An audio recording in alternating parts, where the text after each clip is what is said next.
परीक्षा के परिणाम घोषित कर दिए गए हैं। लोगों में काफी हर्षोल्लास है। आज मैं वैशाली जिले की एक छात्रा के पास हूँ, जिस छात्रा ने बहुत अच्छा परफॉर्मेंस कर अपना नाम, अपने पिताजी का नाम, अपने गार्जियन का नाम रोशन किया है।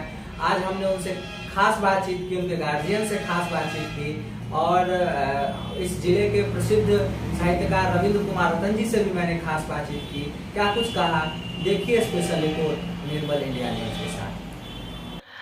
नमस्कार, बातें आप तक के इस खास एपिसोड में आपका बहुत बहुत स्वागत। आज हमारे साथ मौजूद हैं एक 12वीं की छात्रा जिन्होंने बेहतरीन मार्क्स लाकर लोगों का, अपने परिवार का नाम रोशन किया है।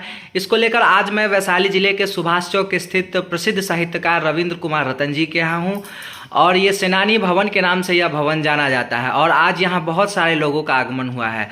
तो आज मैं आपसे परिचय कराऊंगा एक ऐसी छात्रा जिन्होंने बेहतरीन मार्क्स लाकर अपने परिवार का और अपने समाज का और अपने ज़िले का नाम रोशन किया है। सबसे पहले आपका बहुत बहुत स्वागत हमारे साथ बातचीत के लिए। एक बार अपना परिचय बताएं हमारे दर्शकों को। मेरा नाम श्रेया कुमारी है। मेरे पापा का नाम विजय नारायण चौधरी है और मेरी मम्मी का नाम मधुश्री है। मैं अभी 12th पास आउट हूँ। कुछ समय पहले ही मेरा रिजल्ट आया है जिसमें मुझे 92.6% आया है। बिल्कुल। कहाँ से आपने इस पढ़ाई कहाँ से आपने की थी? मैंने तैयारी कोचिंग इंस्टीट्यूट से किया था, जो कि जिसका नाम है प्रारंभ क्लासेस, जो कि डाकबंगले रोड में है। और मेरा स्कूल होली मिशन है, जो कि पटना में स्थित है। अब इसका श्रेय, आपने इतना बेहतरीन रिजल्ट लाया, इसका श्रेय आप किनको देना चाहती हैं? इसका श्रेय मैं अपने टीचर को देना चाहती हूँ जिन्होंने मुझे पढ़ाया और गाइड किया। उनका नाम है अंजनी किसो। और मेरे पापा मम्मी को जिन्होंने हमेशा मुझे सपोर्ट किया। अब इस सफलता का राज क्या है? कितने घंटे आप पढ़ाई किया करती थी? सबसे ये हमारे दर्शकों को बताएं कि आप यहाँ 92 पॉइंट समथिंग मार्क्स लाना, ये बहुत ही गौरव की बात है। कितने घंटे आप घर में पढ़ाई किया करती थी? लगभग 4 से 6 घंटे। तो ऐसा कभी नहीं लगा कि नहीं अब कम पढ़ना चाहिए, या फिर पढ़ते पढ़ते आपके मन में कुछ ऐसे सवाल आते हों, तो फिर आप लगातार अनवरत रूप से कैसे इसको सर्वाइव कर पाए? लगातार नहीं पढ़ती थी। जब लगता था कि थोड़ा ब्रेक लेना चाहिए तो मैंने ब्रेक भी लिया है, क्योंकि ब्रेक ज़रूरी होता है। लगातार कोई नहीं पढ़ सकता है, थोड़ा समय और भी चीज़ों को देना ज़रूरी है इसलिए। और आगे चल के क्या बनना चाहती हैं? आगे चल के मैं IAS ऑफिसर बनना चाहती हूँ। उन बच्चियों के लिए क्या कुछ संदेश होगा जिन्होंने मेहनत किया लेकिन बहुत बेहतर रिजल्ट नहीं ला पाए? उनके लिए आपका क्या संदेश होगा, क्या कहना चाहेंगे उन बच्चियों के लिए? उन बच्चे के लिए यही कि वो आगे मेहनत करेंगे तो वो ज़रूर अपने लक्ष्य को हासिल कर पाएंगी। बिल्कुल। तो आपके माता और पिताजी किस तरह आपको प्रोत्साहित किया करते थे? रोक दीजिए उसको। हमारे बीच इस बच्ची की माँ भी मौजूद हैं। सबसे पहले आपका बहुत बहुत स्वागत। हमारे दर्शकों को अपना परिचय बताएं। मेरा नाम मधुश्री है। मैं गृहिणी हूँ और मेरी बच्ची का पढ़ाई में मैंने सहयोग किया। उसे घर के काम से दूर रखा और उसको जो भी पढ़ने का इच्छा करता था उसे पढ़ने दिए। उस पल के बारे में, उस पल को आप साझा करें हमारे दर्शकों को। जब आपके बच्ची का रिजल्ट आया होगा तो उस समय आप कैसा महसूस कर रही थी? बहुत ज़्यादा खुशी महसूस हुआ। तो उसको अपने शब्दों में अगर आपको कहा जाए, किन शब्दों में आप इसको व्याख्या कर सकती हैं? कैसे आप इस चीज़ को आप लोगों को बता सकती है कि जब रिजल्ट आया हो और इतना बेहतरीन मार्क्स परफॉर्मेंस आया हो, तो आप कैसे आप इस चीज़ को लोगों के बीच ले जा सकती थी? मतलब उसका जो मेहनत था वो रंग लाया। वो जो मेहनत करती थी, पढ़ाई करती थी। तो रिजल्ट की सूचना आपको कैसे मिली? फ्रेंड फ़ोन की कि इसका मम्मा रिजल्ट आ गया है, देखो। तो वही फिर उस पर देखी। तो फिर आपने अपने परिवार को बताया?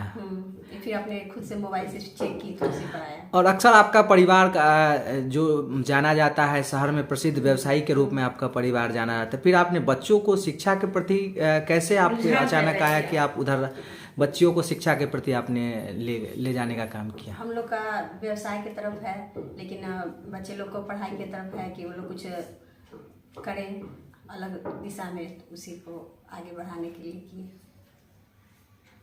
चलिए, हमारे साथ बच्ची के पिताजी भी मौजूद हैं। आइए हम उनसे बातचीत करते हैं। सबसे पहले आपका बहुत बहुत स्वागत हमारे साथ इस एपिसोड में बातचीत के लिए। कैसा लगता है वह पल? कहा जाता है कि अभी सरकार के तरफ से भी बहुत सारी योजनाएं चलती है, बेटी बचाओ बेटी पढ़ाओ, या बेटियों को बढ़ाने के लिए बहुत सारी योजनाएं भी चलती है, परंतु एक पिता एक पुत्री को सफल होने की जो व्याख्यान होता है, सफल होने का जो मज़ा होता है, एक पिता ही व्याख्यान कर सकता है। तो आइए आज हम जानते हैं आपकी क्या राय है इस रिजल्ट को लेकर। इसके रिजल्ट से सुनने के बाद हमारे आँख से आंसू निकल आए। आज तक हमने ऐसा कभी नहीं सोचा था, उतना एक्सपेक्ट नहीं किए थे, उतना इसका अच्छा रिजल्ट आया। तो जब रिजल्ट आपके पास आया, रिजल्ट आपको सुनने को मौका मिला, तो उस समय की क्या स्थिति रही होगी आपकी? उस समय हमारी जिंदगी में सबसे अच्छी खुशी आई। बिल्कुल। अब आप क्या चाहते हैं कि बच्ची आगे चलकर क्या बने? बच्ची का अपना इच्छा है कि वो IAS की तैयारी करे, हम उसमें उसका भरपूर सहयोग करेंगे। तो जब यहाँ से पटना तक का सफ़र रहा है, बच्ची आपकी पटना में भी पढ़ाई की है, तो उस समय आप कैसा महसूस करते थे?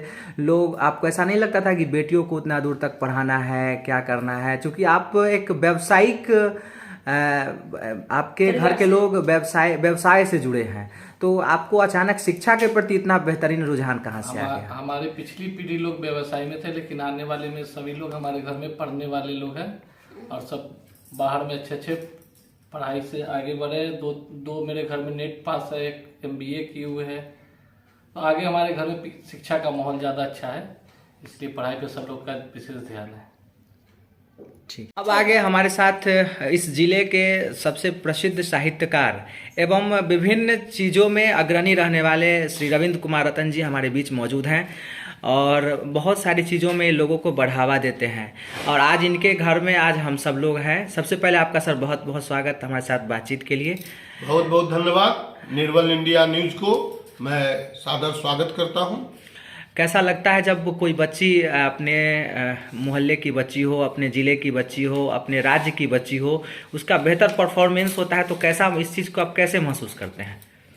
मेरे जो बच्चे थे वो सभी अपने अपने जगह पर अस्थायी रूप से कार्यरत हैं। अब मैं अगली पीढ़ी के प्रति जागरूक हूं।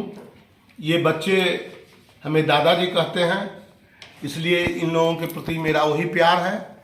और जब मैं सुना कि हमारे बगल की लड़की 92.6% पाई है, तो मुझे बड़ी प्रसन्नता हुई और वो हमसे मिलने आई। हमने उसे पुरस्कृत किया और उसे प्रोत्साहित किया। वो IAS बनना चाहती है। हम उसके पिता से गुजारिश करेंगे कि उसके IAS की पढ़ाई में कहीं बाधा नहीं पहुंच पाए।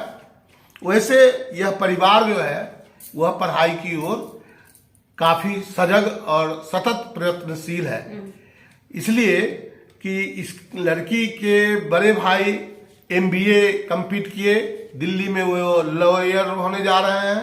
एक भाई स्टेट बैंक में कार्यरत भी हैं।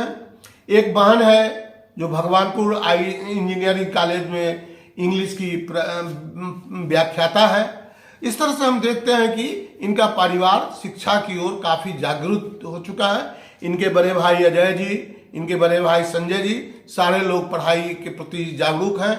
इसकी बड़ी मम्मी गीता जी और इसके बड़ी मम्मी रश्मि चौधरी सब अपने अपने बच्चे को अलग जगा रही है शिक्षा के प्रति, और सभी जागरूक हैं। सभी एक नई क्रांति है घर में। नए जो लोग हैं वे सब लोग व्यवसाय को छोड़ करके शिक्षा और प्रशासनिक पदाधिकारी की ओर बनना चाहते हैं, उस ओर अग्रसर हैं। हम इनके सुंदर भविष्य, सुखद जीवन की कामना करते हैं और चाहते हैं कि इसी तरह हमारे मोहल्ले का, हमारे जिले का नाम उन्नत होता चले। वसुधैव कुटुंबकम की भांति आप सब लोगों के लिए आप काम कर रहे हैं, तो आप क्यों करते हैं इस काम को?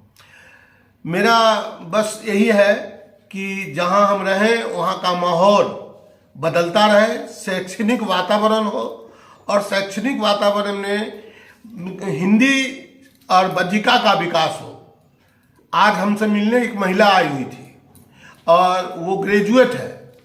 वो हिंदी में हमसे बात कर रही थी और बातचीत के सिलसिले में उनके मम्मी का फोन आया और वे बज्जिका में बात करने लगी कि मैं ठीक है ना, कब आए बा, कहाँ जाए बा। तो हमने उनसे पूछा फोन करने के बाद कि आप किस भाषा में बात की हैं, तो ये तो हम न जाने छी।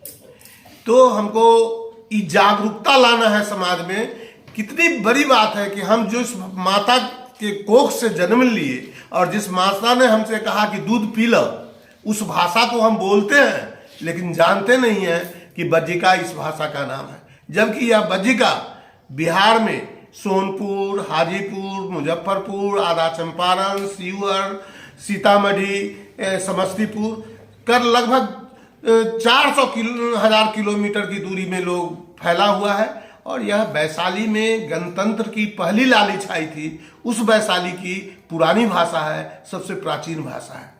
तो यही हम चाहते हैं कि लोग शिक्षित हो, आगे बढ़े, शैक्षणिक वातावरण हो, समाज में लोग पढ़ाई को महत्व दे, बच्चियों को आगे बढ़ावे, भ्रूण हत्या बंद हो और बेटी बचाओ बेटी पढ़ाओ का कार्यक्रम आगे बढ़े। बस।